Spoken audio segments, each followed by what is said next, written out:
We're awaiting President Trump's rally in Pensacola, Florida, just about 9 miles from the border of Alabama, where a heated special election U.S. Senate race is getting hotter by the day. Take a look at this. The latest Real Clear Politics polling average shows Republican Roy Moore leading Democrat Doug Jones by 2.3% just 4 days before Tuesday's election. In the meantime, never Trump conservatives are waging a war against Moore. Former presidential candidate Evan McMullen's PAC is spending, well, $500,000 on a set of digital and television ad buys, asking Alabama voters to reject Moore on Tuesday. Let's talk about it now with Matt Schlapp, who's chairman of the American Conservative Unit, and Fox Business contributor Rachel Campos Duffy. Good to see you both. Great to be here. So, Thank you. Matt, Roy Moore, after the revelations, dropped down in the polls by as much as 10 or 12%. He's bounced back considerably. Is that due to the fact that, President Trump has sort of warmed up to him, or is it just a coincidence?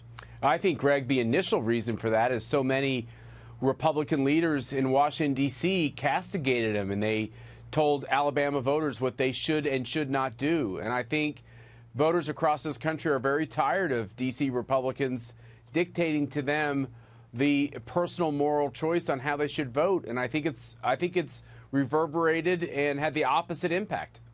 You know, Rachel, right after the revelations, within a week to 10 days, Moore, who'd been leading substantially, took a precipitous drop and was behind substantially. If the election had taken place then, he likely would have lost. But, a month has gone by, and all of this is sort of settled in. People have had an opportunity to sort of look a bit closer at the accusations and their credibility. What do you make of it? Well, listen, first of all, the polls are saying that he's up 2, maybe 3 points. I think it's more than that. Matt and I both know that the polls are not always accurate.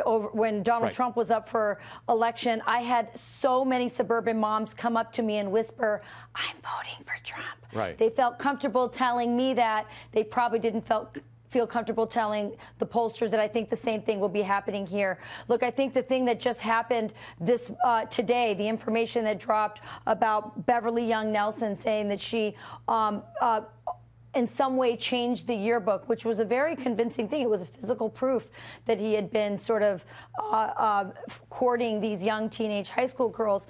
If you were on the fence about that, that might make you feel a little more comfortable casting the vote for Roy Moore. But more importantly, I spoke to some very prominent Alabamans this weekend when I was in D.C., and they told me that it's not just what Matt Schlapp said, but also they're taking the long view. They're very concerned about the Supreme Court. They understand that this election has consequences for the Supreme Court, and they want to look long-term at that.